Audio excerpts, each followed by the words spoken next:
नमस्कार दोस्तों, book audio में आपका स्वागत है। मैं हूं आपकी दोस्त आरजे सरिता और आज मैं आपके लिए लेकर आई हूं पूनम अहमद जी की कहानियों का संकलन कभी अपने लिए। इसी श्रृंखला में आज की कहानी का नाम है कभी अपने लिए। तो बने रहिए मेरे साथ और सुनते रहिए बुक ऑडियो। विमान ने उड़ान भरी तो मैंने खिड़की से बाहर देखा। मुंबई की इमारतें छोटी होती गई, बाद में इतनी छोटी कि माचिस की डब्बियां सी लगने लगी। प्लेन में बैठकर बाहर देखना मुझे हमेशा बहुत अच्छा लगता है। बस बादल ही बादल, उन्हें देखकर ऐसा लगता है कि रुई के गोले चारों तरफ बिखरे पड़े हों। कई बार मन होता है कि हाथ बढ़ाकर उन्हें छू लूं। मुझे बचपन से ही आसमान का हल्का नीला रंग और कहीं कहीं बादलों के सफेद तैरते टुकड़े बहुत अच्छे लगते हैं। आज भी इस तरह के दृश्य देखती हूँ तो सोचती हूँ कि काश इस नीले आसमान की तरह मिलावट और बनावट से दूर इंसानों के दिल भी होते, तो आपस में दुश्मनी मिट जाती और सब खुश रहते।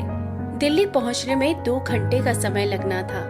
बाहर देखते देखते मन विमान से भी तेज गति से दौड़ पड़ा। एयरपोर्ट से बाहर निकलूंगी तो अभिराम भैया लेने आए हुए होंगे। वहां से हम दोनों संपदा दीदी को पानीपत से लेंगे और फिर शाम तक हम तीनों भाई बहन माँ के पास मुजफ्फरनगर पहुंच जाएंगे। हम तीनों 10 साल के बाद एक साथ माँ के पास पहुंचेंगे। वैसे हम अलग अलग तो पता नहीं कितनी बार माँ के पास चक्कर काट लेते हैं। अभिराम भैया दिल्ली में हृदय रोग विशेषज्ञ हैं, संपदा दीदी पानीपत में गर्ल्स कॉलेज के प्रिंसिपल हैं और मैं मुंबई में हाउसवाइफ हूँ।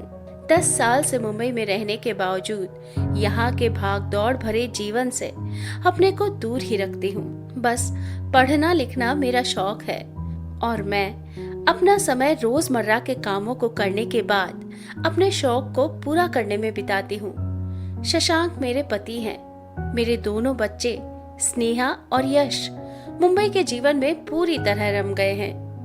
माँ के पास तीनों के पहुँचने का ये प्रोग्राम मैंने ही बनाया है। कुछ दिनों से मन नहीं लग रहा था कि रूटीन में कुछ बदलाव की जरूरत है। स्नेहा और यश जल्दी कहीं जाना नहीं चाहते।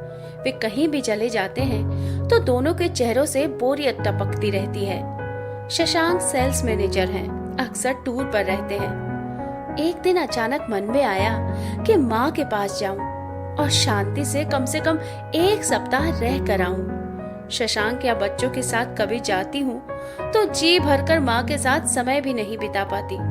इन्हीं तीनों की जरूरतों का ध्यान रखती रह जाती हूँ। इस बार सोचा अकेली जाती हूँ। माँ वहाँ अकेली रहती हैं। हमारे पापा का सालों पहले देहांत हो चुका है। माँ टीचर रही हैं, अभी रिटायर हुई हैं। हम तीनों भाई बहनों ने उन्हें साथ रहने के लिए कई बार कहा है, लेकिन वे अपना घर छोड़ना ही नहीं चाहती। उन्हें वहीं अच्छा लगता है। सुबह शाम काम करने के लिए राधा भाई आती है। सालों से वैसे भी माँ ने अपने अकेलेपन का रोना कभी नहीं रोया। वे हमेशा खुश रहती हैं, किसी न किसी काम में खुद को व्यस्त रखती हैं। हाँ, तो मैंने दीदी और भैया के साथ ये कार्यक्रम बनाया है कि हम तीनों अपने अपने परिवार के बिना 1 सप्ताह माँ के साथ रहेंगे। अपनी हर व्यस्तता, हर जिम्मेदारी से स्वयं को दूर रखकर कभी अपने लिए, अपने मन की खुशी के लिए भी तो कुछ सोच कर देखें। बस कुछ दिन। अभिराम भैया को अपने मरीजों से समय नहीं मिलता। दीदी कॉलेज की गतिविधियों में व्यस्त रहकर कभी अपने स्वास्थ्य की भी चिंता नहीं करती। मेरा एक अलग निश्चित रूटीन है, लेकिन मेरे प्रस्ताव पर दोनों सहर्ष तैयार हो गए। शायद हम तीनों ही कुछ बदलाव चाह रहे थे। शशांक तो मेरा कार्यक्रम सुनते ही हंस पड़े। बोले, हम लोगों से इतनी परेशान हो क्या सुखदा? मैंने भी छेड़ा था, हाँ तुम लोगों को भी तो कुछ चेंज चाहिए। मैं जा रही हूँ, मेरा भी चेंज हो जाएगा और तुम लोगों का भी। बोर हो गई हूँ एक ही रूटीन से। शशांक ने हमेशा की तरह मेरी इच्छा का मान रखा और मैं आज जा रही हूँ। एयर होस्टेस की आवाज से मेरी तंद्रा भंग हुई। मैं काफी देर से अपने विचारों में गुम थी। दिल्ली पहुंचकर जैसे ही एयरपोर्ट से बाहर आई, अभिराम भैया खड़े थे। उन्होंने हाथ हिलाया तो मैं तेजी से बढ़कर उनके पास पहुंच गई। उन्होंने हमेशा की तरह मेरा सिर थपथपाया, बैग मेरे हाथ से लिया, बोले, कैसी हो सुखदा? मान गए तुम्हें? ये योजना तुम ही बना सकती थी। मैं तो अभी से 1 हफ्ते की छुट्टी के लिए एक्साइटेड हो रहा हूँ। पहले घर चलते हैं, तुम्हारी भाभी इंतजार कर रही है। रास्ते भर हम आने वाले सप्ताह की प्लानिंग करते रहे।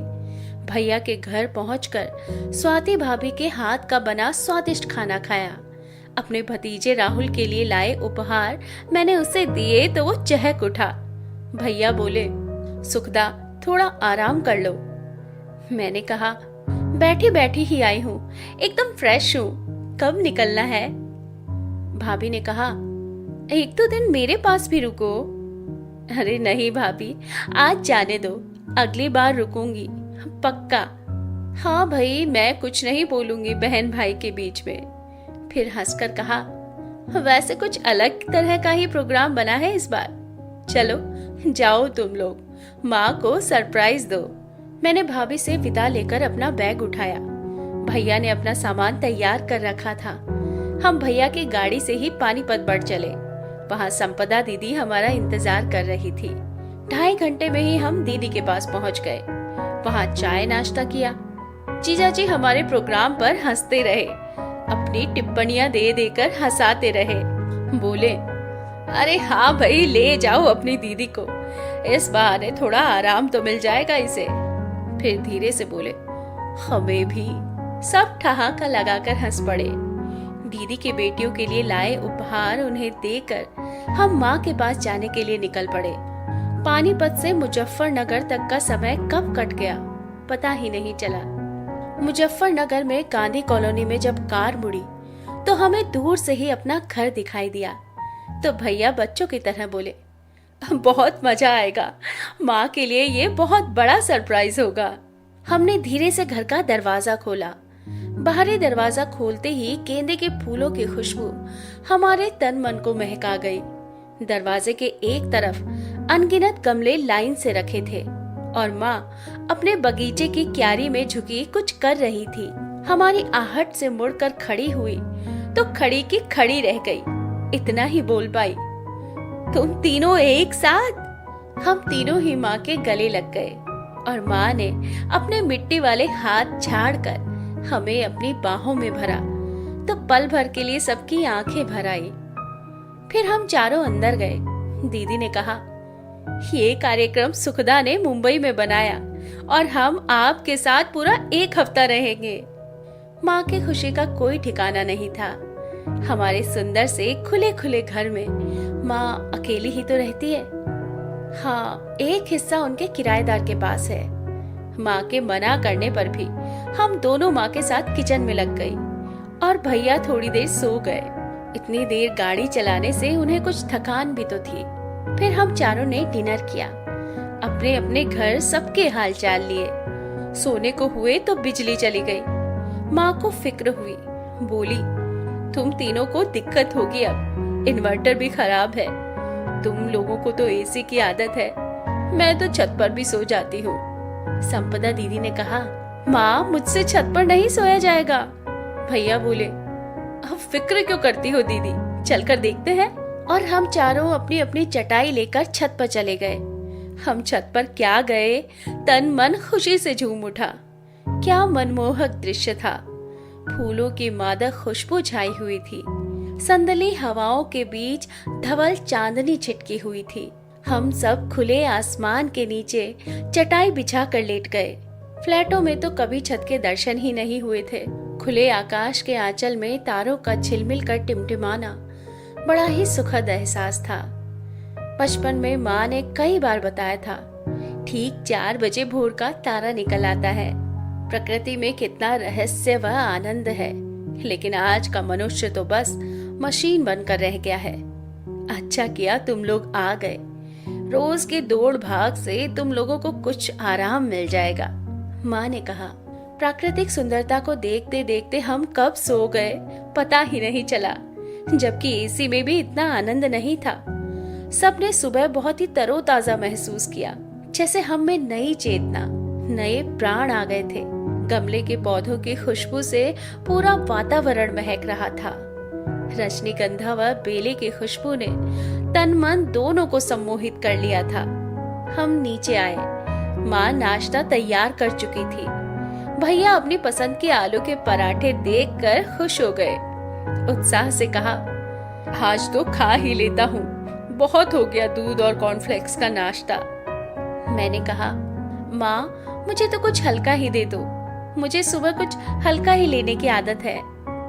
दीदी भी बोली, हाँ माँ, एक ब्रेड पीस ही दे दो। अभिराम भैया ने टोका, ये पहले ही तय हो गया था कि कोई खाने पीने के नखरे नहीं करेगा, जो बनेगा सब एक साथ खाएंगे। माँ हंस पड़ी, क्या ये भी तय करके आए हो? दीदी बोली, हाँ माँ, सुखदा ने ही कहा था। दीदी आप अपना माइग्रेन भूल जाना और मैं कमर दर्द, तो मैंने इससे कहा था तू भी फिगर और एक्सरसाइज की चिंता मुंबई में ही छोड़कर आना। मैंने कहा, ठीक है चलो, चारों नाश्ता करते हैं। हमने डट कर नाश्ता किया और फिर माँ के साथ किचन समेटकर खूब बातें करी। राधाबाई आई तो हम तीनों बाजार घूमने चले गए। दिल्ली मुंबई के मॉल्स में घूमना अलग बात है और यहाँ दुकान दुकान जाकर खरीदारी करना अलग बात है। हम तीनों ने अपने अपने परिवार के लिए कुछ न कुछ खरीदा, फोन पर सबके हालचाल लिए और फिर अपनी मनपसंद जगह गोल मार्केट चाट खाने पहुंच गए। हमारा डॉक्टर भाई जिस तरह से हमारे साथ चाट खा रहा था, कोई देखता तो उसे यकीन ही नहीं होता कि वो अपने शहर का प्रसिद्ध हृदय रोग विशेषज्ञ है। ढीली सी ट्राउजर पर एक टी शर्ट पहने दीदी को देखकर कौन कह सकता है कि वे एक सख्त प्रिंसिपल हैं, और मैं ये बल अपने में संजो लेना चाहती थी। दीदी ने मुझे कहीं खोए हुए देखकर पूछा भी, चाट खाते खाते हमारी लेखिका बहन कोई कहानी ढूंढ रही है क्या? मैं हंस पड़ी। हम तीनों ने माँ के लिए साड़ियाँ खरीदी और खाने का काफी सामान पैक करवाकर घर आए। बस अब हम तीनों माँ के साथ बातें करते, चारों कभी घूमते फिरते शुक्रताल पहुँच जाते, कभी बाजार। भैया ने अपने मरीजों से, दीदी ने कॉलेज से और मैंने अपने गृह कार्यों से जो समय निकाल लिया था उसे हम जी भरकर जी रहे थे। शाम होते ही हम अपनी चटाइयां लेकर छत पर पहुंच जाते। इन्वर्टर ठीक हो चुका था, लेकिन छत पर सोने का सुख हम खोना नहीं चाहते थे। अपनी माँ के साथ हम तीनों छत पर साथ बैठकर समय बिताते तो हमें लगता हम किसी और ही दुनिया में पहुंच गए हैं।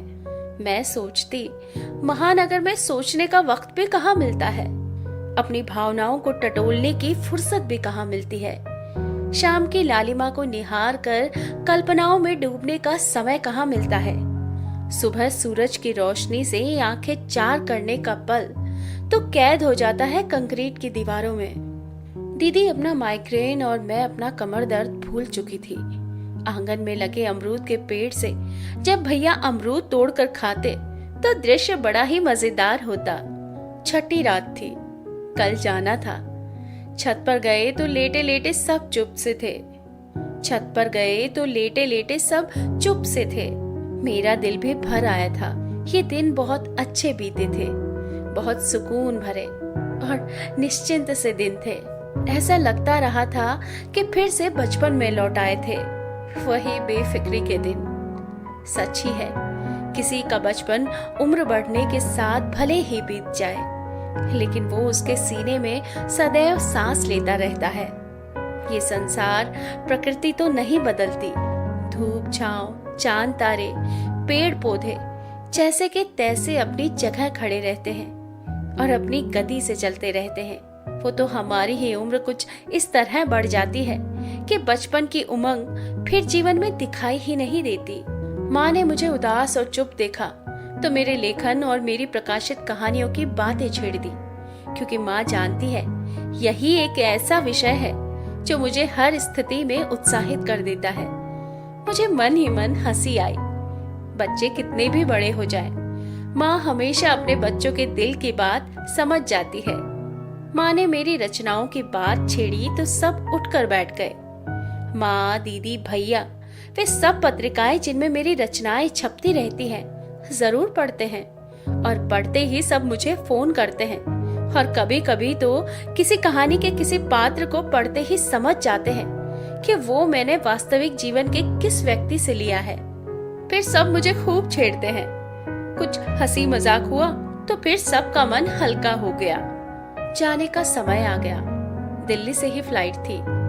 माँ ने पता नहीं क्या क्या कितनी चीजें हम तीनों के साथ बांध दी थी। हम तीनों की पसंद के कपड़े तो वो पहले ही दिलवा लाई। अश्रुपूर्ण नेत्रों से माँ से विदा लेकर हम तीनों पानीपत निकल गए। रास्ते में ही अगले साल इसी तरह मिलने का कार्यक्रम बनाया। ये भी तय किया परिवार के साथ आएंगे। यदि बच्चे आ पाए तो अच्छा होगा। हमें भी तो अपने बच्चों का प्रकृति से परिचय करवाना था। हमें लगा कहीं महानगरों में पले बढ़े हमारे बच्चे प्रकृति के उस रहस्य व आनंद से वंचित न रह जाएं, जो माँ की बगिया में बिखरा पड़ा था। और अगर बच्चे आना नहीं चाहेंगे तो हम तीनों तो जरूर आएंगे। पूरे साल से बस एक हफ्ता तो हम कभी अपने लिए निकाल ही सकते हैं, माँ के साथ बचपन को जीते हुए प्रकृति की छांव में।